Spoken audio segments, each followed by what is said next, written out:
Okay guys, today I'm going to be showing you how to install a reverse camera into the Toyota Hilux, and this is for the 2020 onwards Toyota Hiluxes, so anything with this style of radio.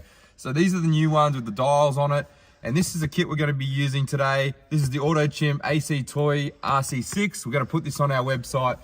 It's plug and play. This is a really easy installation. It installs in the passenger kick panel. The installation itself is basically just mounting the camera at the back, running the cables to the kick panel, and completely plug and play. So this is good for all these Hiluxes. Anything that came out with the tray back that didn't come with the camera from factory, it'll suit the Workmate, SR, SR5, Rugged X, any of them.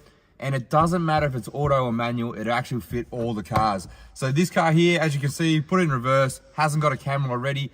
If yours doesn't change to a blank screen, it doesn't matter, it will still work. So anything, any Hilux 2020 onwards with this style screen.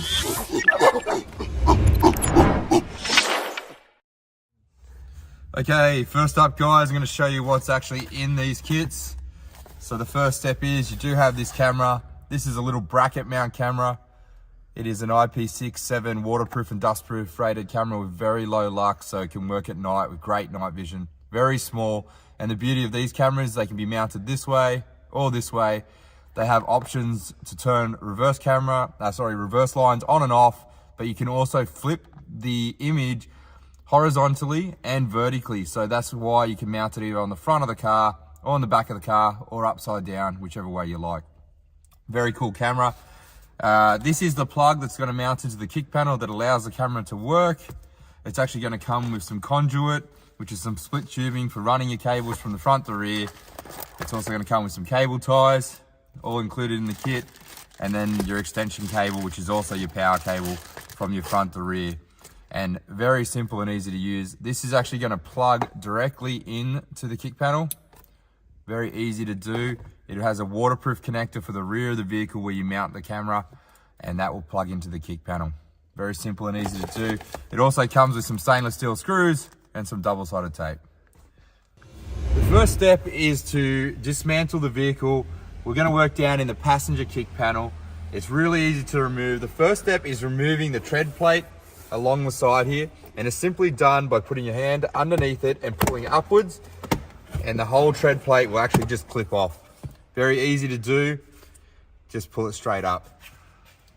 Put that aside so you don't scratch it. The next step is to pull the kick panel out. There is a little lug down in the top right hand corner just here, and you can undo it with your fingers. Just turn it anti-clockwise, turn it a few times, and it will pull off. There you go, very easy to do. From there, you want to pull this panel towards the back of the vehicle and inwards towards the center of the vehicle at the same time. So you put your hand on the top and pull it in towards the vehicle. And the reason for that is because the lugs on the back have a slight angle to them and you don't want to break them. If you do have them stuck in the vehicle, sometimes they'll stay in here. You can remove them and put them straight back into the plastic panel. Okay guys, so now we're at the back of the vehicle. The next step is to mount the camera. What we're gonna do is take the double-sided tape. I'm gonna use that to put on the back of the camera and line up the holes. You choose where you're going to mount it. On this car, we're just going to mount it on the tray here. You can stick it up there and then drill your holes. We've pre-drilled this one. Stick it. And that will hold while you drill it in.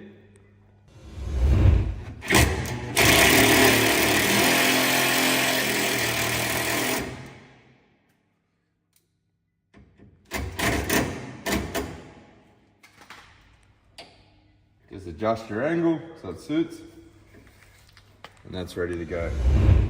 Next step is we're going to take the power cable, which is going to run from the front to rear, and connect it to our camera. Undo the little cable ties that are holding it together.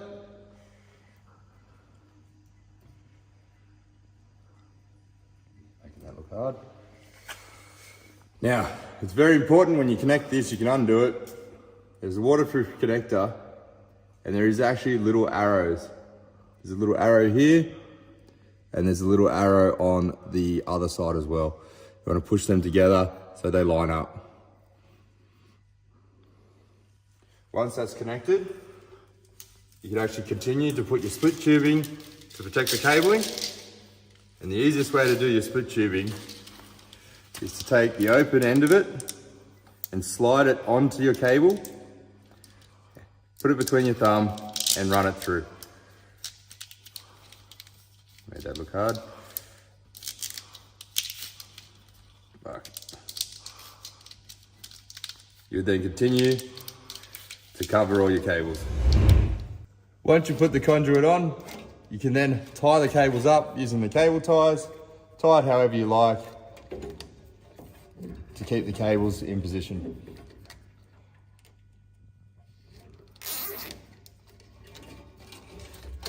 Run the cables along the chassis rail with all your factory looming, cable tie it up, and we run it to the front of the vehicle.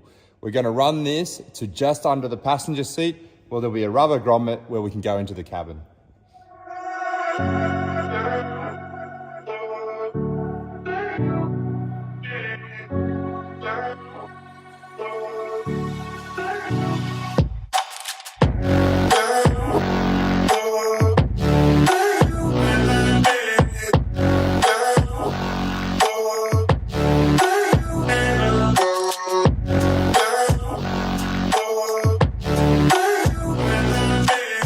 Okay, we've tied the cables all along the chassis. You'll come to about this point here, just about where the passenger seat is. And what there is a rubber grommet in about this location underneath the matting. We're going to show you under the car, but it's a proper rubber position where you can push the cables up, and you're just going to push your cable up through under the seat, and we're going to come out in this section. So from here, if we were to show you underneath, as you come under the car, you'll see this little rubber grommet, and that's where you're going to come through. What you can do is pull on that cable and pull the rubber grommet out. It will be quite dirty. So once the rubber grommet's out, what you can do is cut a small little slit in the rubber grommet and push your cables through. Then you would return the rubber grommet back to its position and push the cables up through the hole and grab them from inside the car. So you would come up here, and underneath the seat, you'll find the cables will come up through this position here. So what we're going to do, you can actually pull these clips open. They pull open like this, lift the carpet up, and you'll be able to get the cable from underneath. Put your hand under, pull the cables out, very easy, and pull it through. So the next step, all you want to do, run your cabling through these little white clips. You can do what we just did, where you pull them up and open them, put your cabling underneath, push them back down. This will hold all your cables in the right position.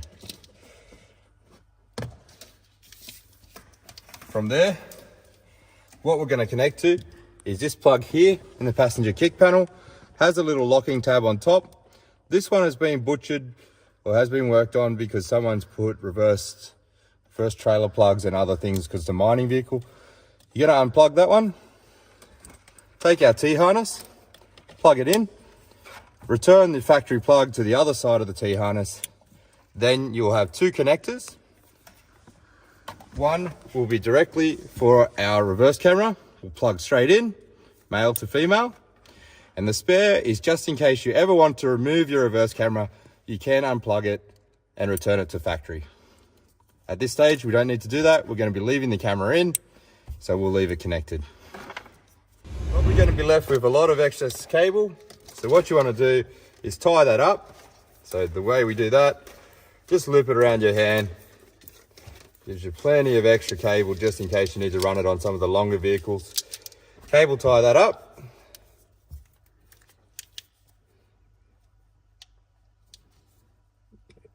There we go. Cut the tag off. And then you can hide it behind the paneling, whatever you need to do. There is actually plenty of room down behind underneath, and then we'll put the paneling back on. Next step is to return the paneling. You want to ensure you don't have any cables in the way. All your cables are neatly tucked underneath, out of the way. So when you put your paneling on, you reverse the way you took it off. You want to ensure the back side actually locates into the bolt hole and clips in. Nice and neat. Take the little lug, it will just press on nice and neat, should be nice and tight. Final step, take the tread plate. Tread plate will only go one way. Make sure you don't get your mat in the way, and it will just press back on. And we're done. Job's complete. Put it in reverse. Reverse camera comes up, completely adjustable. If you need to change the angle, change it at the rear. Comes with red, yellow, green guidelines on it. These are adjustable. You can turn them off by cutting the green loop that we showed you on the camera, and that will remove the guidelines. Again, if you cut the white loop and the blue loop, they will flip the image horizontally in case you were mounting the camera on the front of the car, or vertically if you're mounting it upside down.